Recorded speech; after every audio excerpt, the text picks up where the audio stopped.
Okay, let's go over why we're here. Should we just go forward?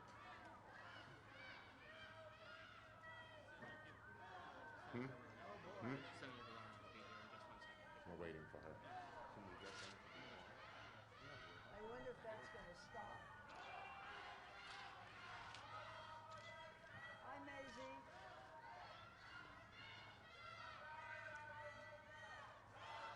Come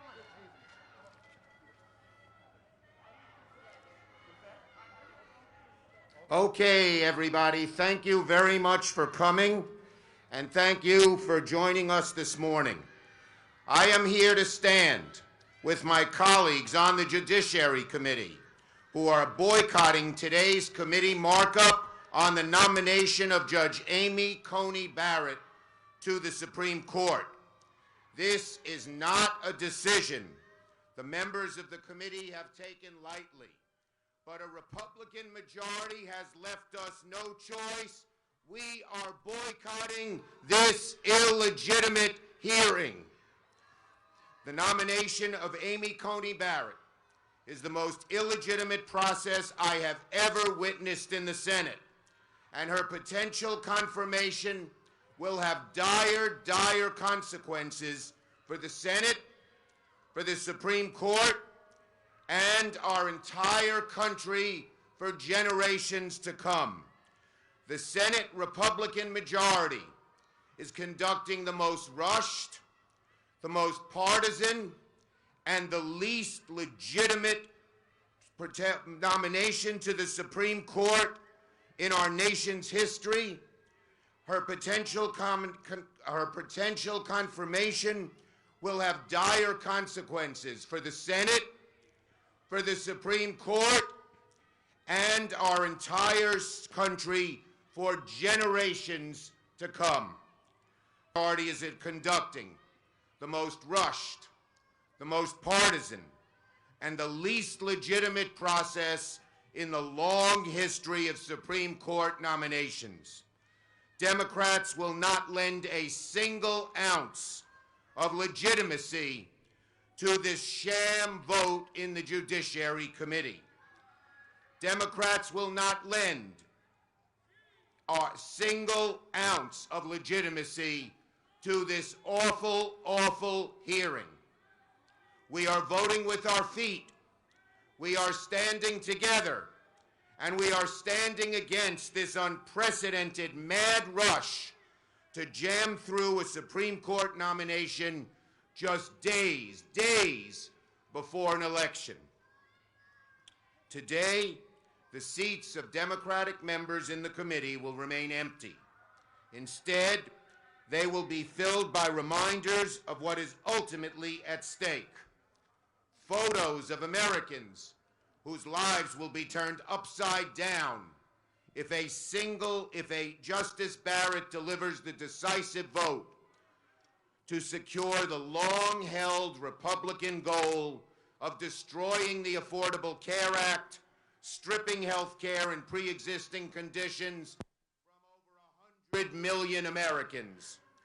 You could imagine, alongside their faces, the faces of women who cherish the right to make their own private medical decisions. The faces of LGBTQ Americans who want to marry who they love and not be fired for who they are. The faces of American workers who are breaking their backs to make ends meet and want their union to help them get a better wage. The faces of young people who know the globe is in peril in their lifetimes. The bottom line is very simple. The Senate should not be moving towards this nomination. To call this process illegitimate is actually being too kind. But Chairman Graham has broken the rules of the committee to move forward with a vote on Judge Barrett anyway. The rules require 2 members of the minority to be present to vote anyone out of committee. But Chairman Graham just steamrolled over them, just like the Republican majority has steamrolled over principle, fairness, honesty, truth, and decency in their rush to confirm a justice. The United States Senate has never considered a Supreme Court justice this close to a national presidential election day, especially one in which tens of millions of Americans have already voted. The American people oppose this and can see the hypocrisy in real time. It is a hallmark of democracy that might should not make right. But Republicans are blatantly ignoring this principle. The American people know what's going on. They're not fooled. They know this process is a sham, a naked power grab, and it's no mystery why they're doing it. This is the culmination of a decades-long effort to skew the court to the far right.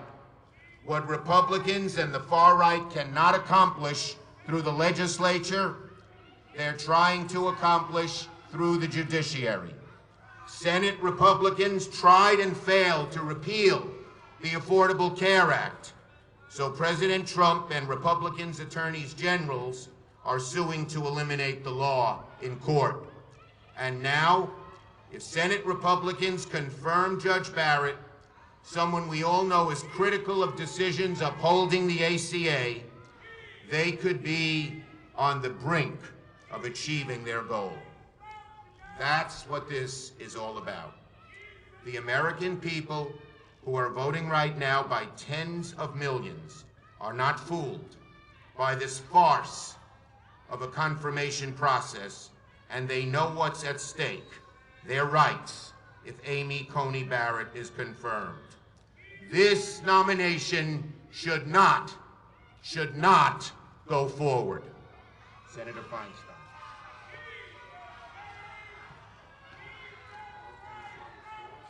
Good morning. Last week, committee rules were broken to set today's vote, and the Republicans broke the rules again by proceeding today without any Democrats present. All along, Democrats have objected to proceeding on this nomination in the middle of an election. 40 million Americans have already voted, and we're just 12 days from an election. In 2016, the Republicans set a precedent against filing a Supreme Court vacancy in an election year when they blocked President Obama's nominee, Merrick Garland, for 10 months before that election. Then, in 2016, Republicans said it was necessary to hold the nomination until after the election in order to give the American people a voice at the ballot box. Specifically, Majority Leader McConnell said this, and I quote, "The American people should have a voice in the selection of their next Supreme Court justice. Therefore, this vacancy should not be filled until we have a new president," end quote. You know, there's an old adage, what's sauce for the goose is sauce for the gander. Now, however, Republicans are proceeding regardless. Last week, Democrats participated in the nomination hearings because we wanted to show what was at stake for America if Amy Coney Barrett is confirmed. We made our case about risks to affordable care, especially the Affordable Care Act, reproductive freedom, the right to vote, and equality for all. We believe that both the Affordable Care Act and Roe v. Wade could be lost. The Democratic members of the Judiciary Committee did not have the votes to defeat Judge Barrett in committee. At that point, there was no further reason to participate in a committee process that has been used to rush this nominee forward.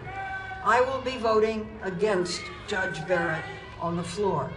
But between now and then, Democrats on this committee and across our caucus will continue to make the case about what's at stake for the American people if Judge Barrett is confirmed.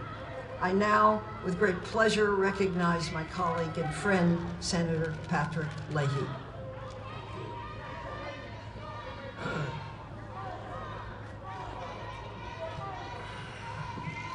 Thank you. As Senator Schumer and Senator Feinstein have pointed out, this hearing was anything but fair. And we saw again what just happened. Moments ago in a Senate hearing room across the street, Republicans broke committee rules, but in many ways, even worse than that, they broke their word to finish a confirmation process that has become a caricature of illegitimacy. Republicans have not been shy about why they're in this mad rush, why the Republicans announced a nominee even before Justice Ginsburg was buried. They see an opportunity to accomplish from the courts what they failed to accomplish in Congress. That includes making voting a second-class right. Republicans have launched an all-out war on voting, and they've done it in the courts. Last night they were successful when the Supreme Court voted 5-3 to block curbside voting in Alabama during the pandemic. And earlier this week, when the courts put 4-4 to uphold the right of Pennsylvanians to vote by mail. Republicans obviously believe a Justice Barrett will ensure they do not lose again when they try to stop people from voting.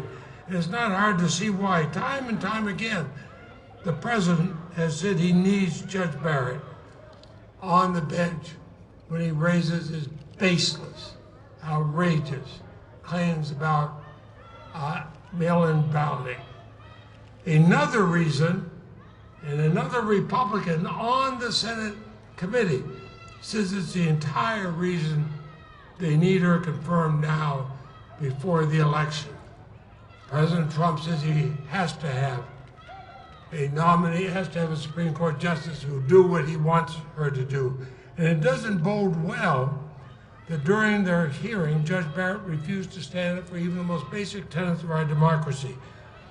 She refused to affirm that the Constitution contemplates a peaceful transfer of power. She refused to acknowledge that voter discrimination exists when we all know it does. And she refused to recuse herself from any election dispute.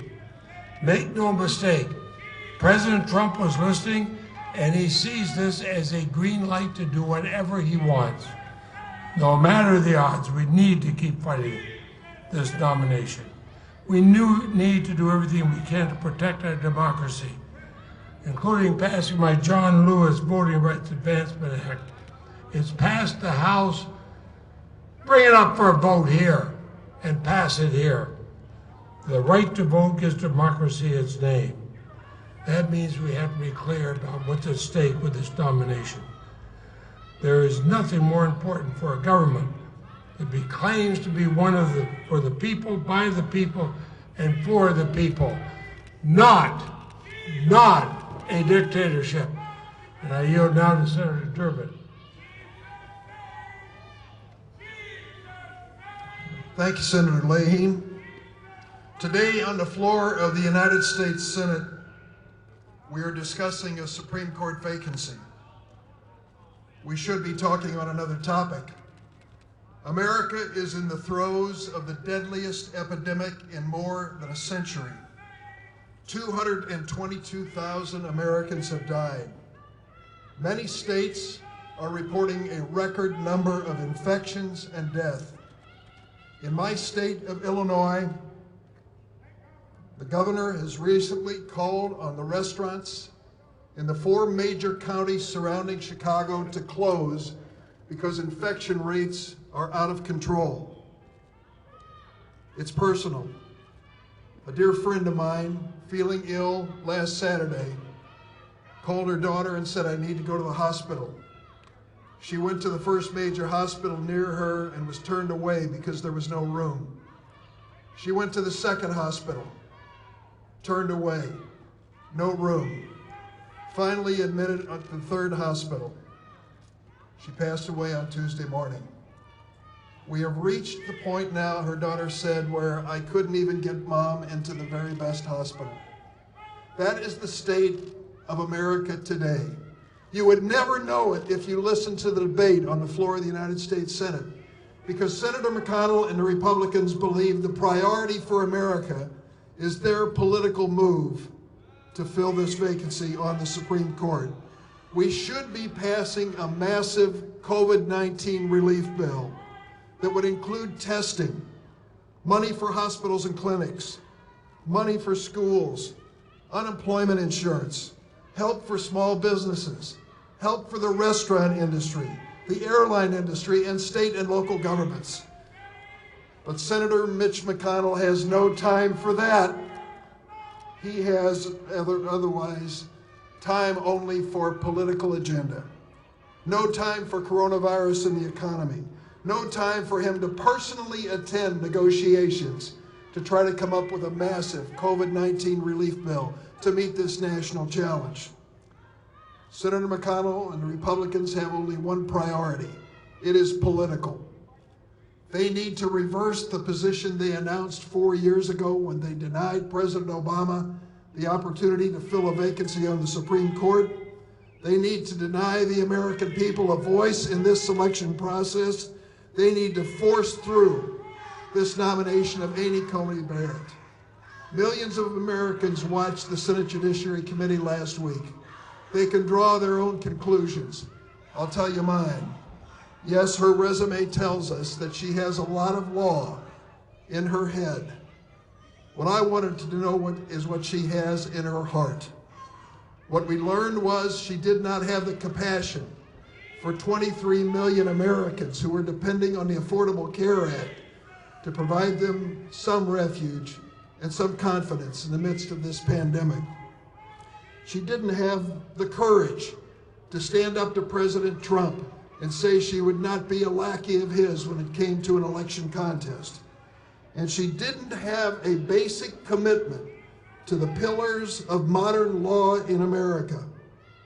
The pillars including the rights of women, the pillars including our battle against racism, the pillars including marriage equality, privacy for every American citizen, and most importantly, just a few days before this election, no commitment to when it came to voting rights in America.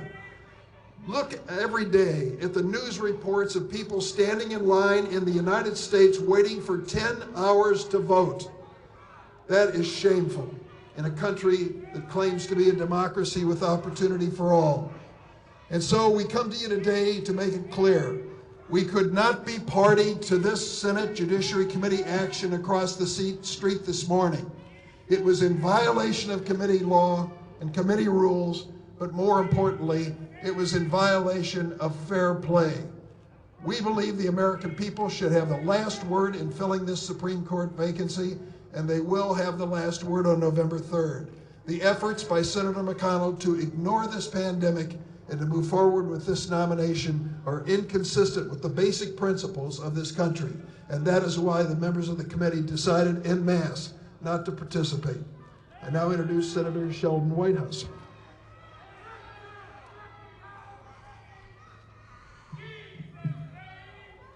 For the third time now, big anonymous donors seem to have bought their way to the table at which United States Supreme Court justices are selected for the third time. For the third time, big anonymous donors have written checks of $15 million and higher to pay for the campaigns for the confirmation of the selected justices for the third time. And for the third time, our Republican colleagues have broken every rule, every practice, every norm of the Senate, including ones they set themselves, in order to deliver for the big anonymous donors a court that will serve their interests. They are turning that institution into a pantomime court that goes through the motions of adjudication but delivers the goods for the donors. This ain't over. And with that, let me turn it over to the distinguished Senator Klobuchar.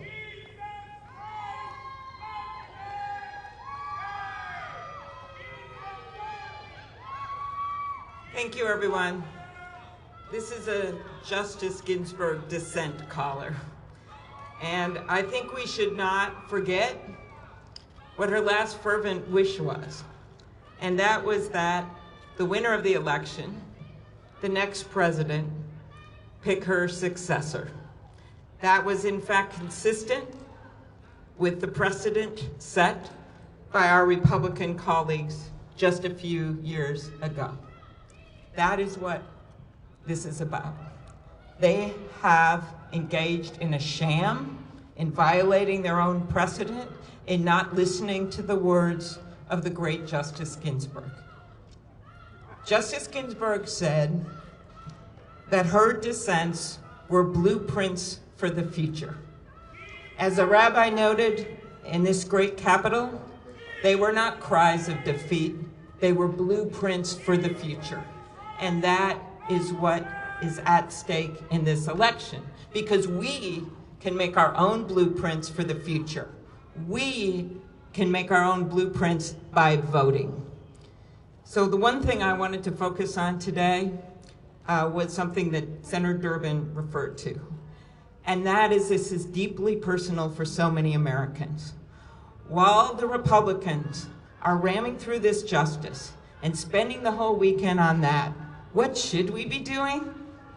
Helping the families of this country, the moms that are trying to keep their kids on their laps while they've got their laptops on their desks. The moms and dads that are trying to teach first graders how to use the mute button.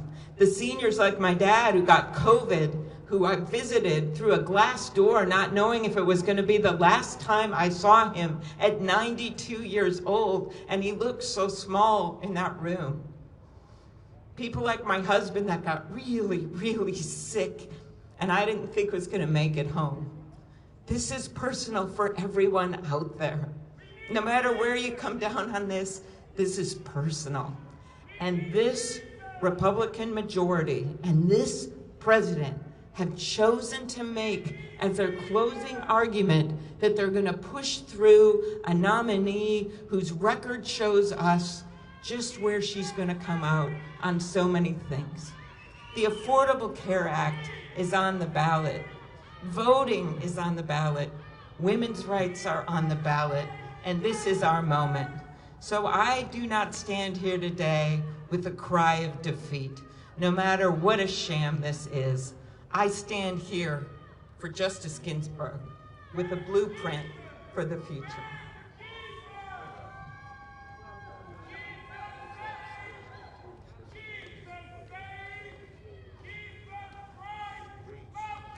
Good morning. This morning, the Capitol and the Supreme Court are shrouded in mist and fog. It's not clear. So let us help clear it up. Because sometimes the talk of votes and committees, of quorum and filibusters here in the Capitol, in the Senate, is a little hazy for the American people and sometimes tough to follow. But why we're here on these steps and what this is all about is it is all about what is on the ballot and what is on the docket. On the agenda this morning, on the Senate Judiciary Committee, was moving the nomination of Judge Barrett to the floor of the Senate. And as my colleagues have said now several times, the only way the Republican majority was able to do this was by breaking the rules of the committee. We were not there and we were not part of that vote, because after the confirmation hearings that have happened, it is abundantly clear that in the middle of a pandemic where 8 million Americans have been infected and more than 220,000 have lost their lives. We should instead be negotiating a robust package of pandemic relief, and the Republicans have insisted on breaking the example they set just 4 years ago of refusing to move a qualified nominee in the midst of an election. Well, folks, we're in the midst of an election. Tens of millions of Americans are already voting. And we participated in the hearing so that we could ask Judge Barrett, so we could get clear for the American people what's on the ballot and what's on the docket. Like all of us, I brought a picture of a real person for whom the consequences of what's on the docket are very real. Just a week after the election, the Supreme Court will hear another constitutional challenge to the Affordable Care Act, long settled 8 years ago. In my case, Carrie from Middletown, with a pre-existing condition, a small business owner, someone who can't get access to quality, affordable health care if the Affordable Care Act is overturned. And in the confirmation process, I asked Judge Barrett, will you recuse yourself if this rushed and partisan, unprecedented process results in putting you in that court just in time to decide cases that arise from this election? Well, she hemmed and hawed. She would not commit to recusing herself from a decision that would hand the election to Donald Trump. Why is this even an issue? Because of what Donald Trump, President Trump himself has said. Over and over, President Trump has said, I want her rushed through so that a judge can sit on the court and overturn the ACA. I want her just rushed through so she can decide the election. And every member of the Republican majority in the Judiciary Committee and in this Capitol behind me has over and over voted to overturn the Affordable Care Act. This isn't about what Judge Barrett said in her confirmation hearings, because she mostly wouldn't answer. It's about what we all know is on the agenda, is on the ballot, and is on the docket. I asked Judge Barrett if she would simply confirm, as several conservative justices before her have, that the right to privacy, first recognized in Griswold versus Connecticut decades ago in 1965, was settled, was safe, was secure, was the sort of right that Americans can know is not on the docket and is not up for reconsideration. And unlike justices, both progressive and conservative, before her, she would not say so. Why does that concern me?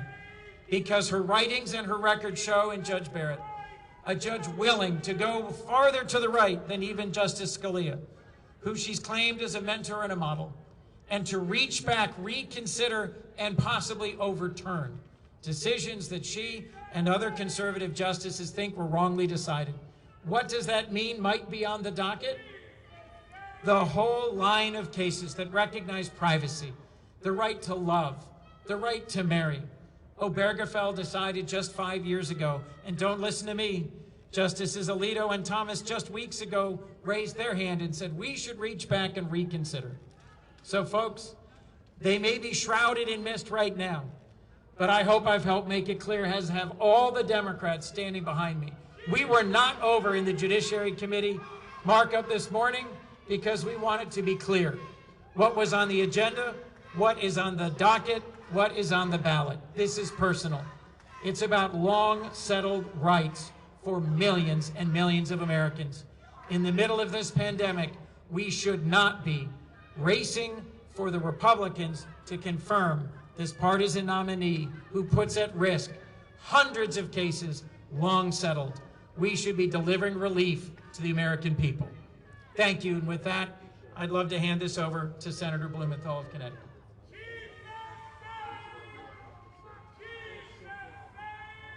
Thanks, Senator Coons.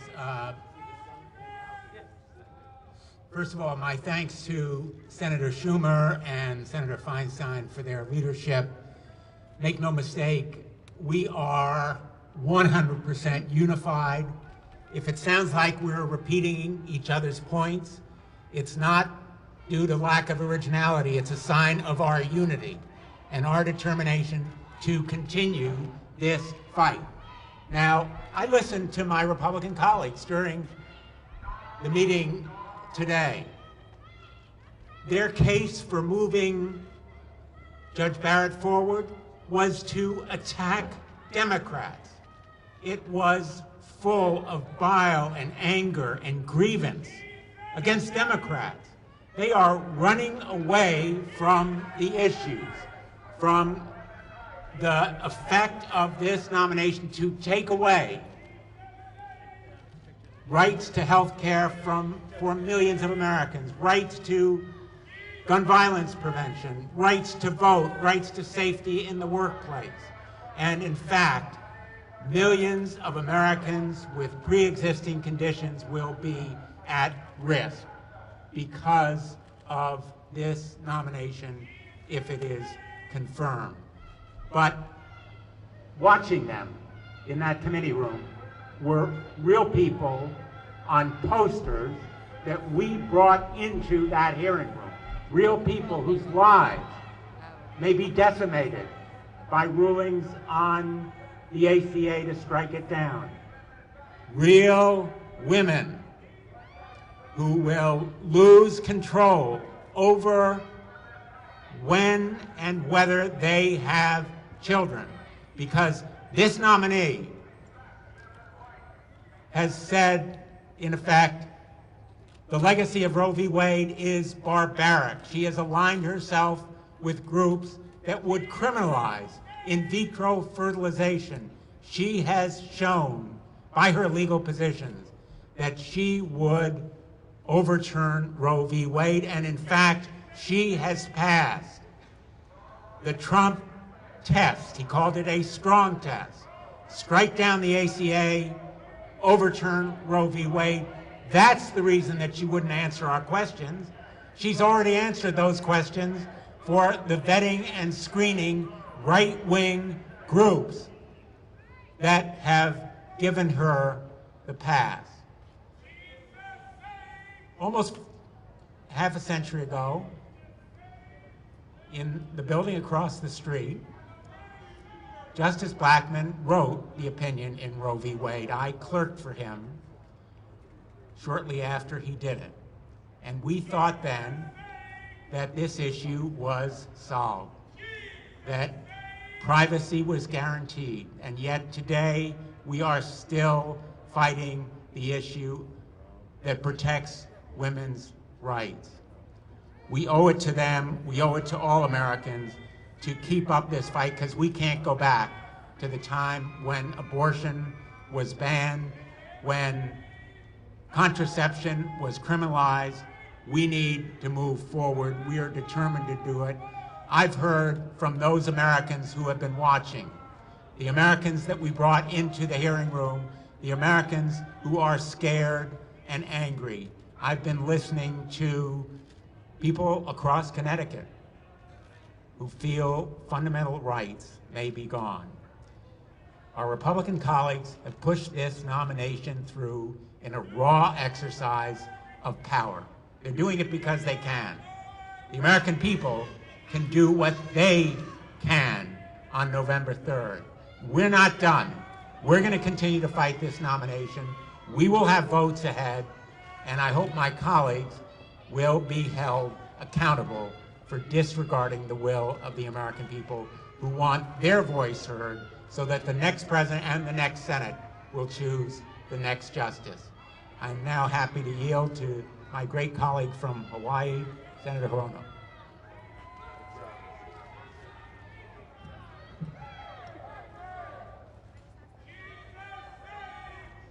Thank you. I am very committed to joining my colleagues in utter protests of what is happening with this nominee.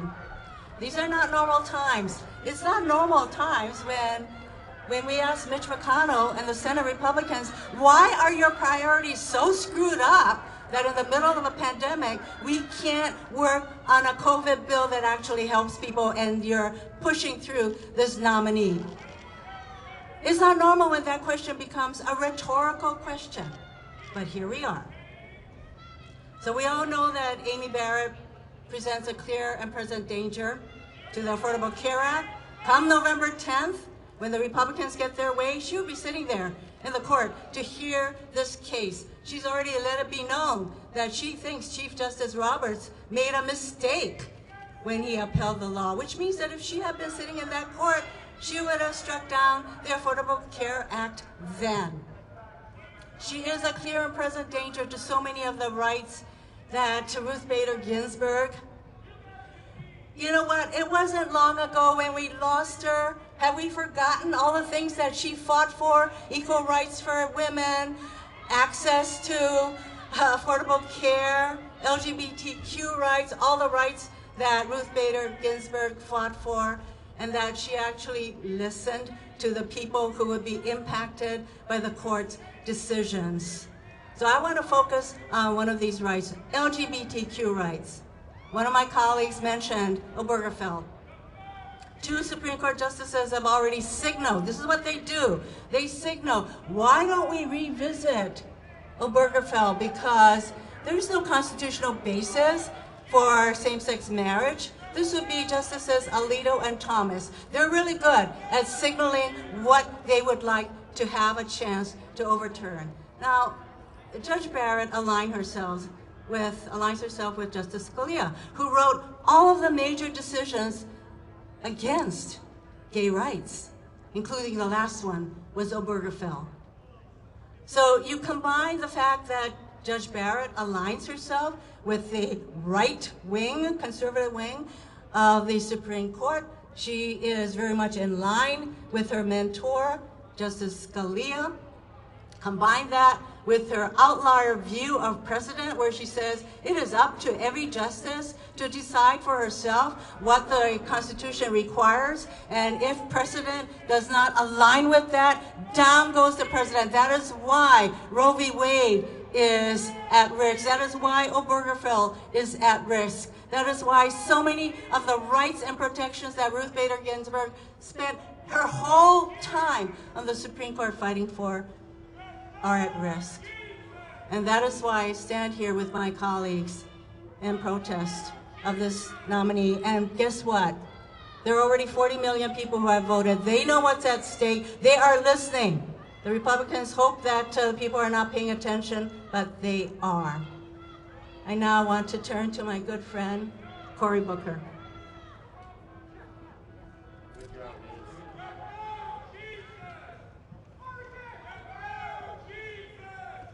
I stand with my colleagues in a firm commitment to some of the best of American values and tactics. I stand with my colleagues with a commitment to non-cooperation with that which is wrong and boycott of that which is unacceptable. We stand resolute and in lockstep with tens of millions of Americans of all backgrounds, all persuasions, all political parties, in the firm belief that what Senate Republicans are doing right now is wrong. They are violating processes, they are violating rules, they are violating conscience, and they are violating their own words. It is a difficult thing to witness such bitter violence against your own words. But I stand also with my colleagues in this resolute, firm belief that we will continue the fight. Even though we stand at a point where, in the midst of a pandemic, we do almost literally are walking through the valley of the shadow of death. At a time that our country needs the best of us, we have fallen into a rank partisanship that is failing us. Instead of coming together to claim the high ground of action on the crisis, we are descending into the low ground and quicksand of a power grab that will go down in history as one of the darker moments of this institution. And so today I stand with my colleagues and I lean upon the truth of our history that has not been absent of wrongs from this institution to that one. I stand with them in an understanding that in this great nation, America has shown an extraordinary alchemy, the ability to turn dark, dark days dark, dark nights into new days of hope. The ability to turn wretched wrongs into pathways of redemption. The ability to take from tragic defeat new possibilities for greater victories. And so today I join with my colleagues in a great tradition of non-cooperation and boycott of these proceedings. But I also join with them arm in arm, like so many of our ancestors did, and say resolutely, in the words of those whose sacrifices ensured my very presence here, we say, we shall overcome. Thank you.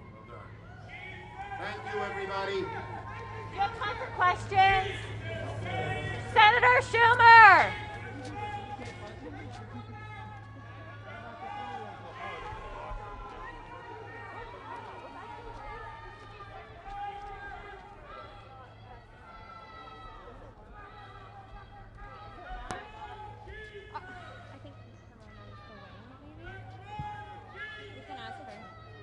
Are they marching over? We don't know. I heard that they're marching over. They should be, but I don't know.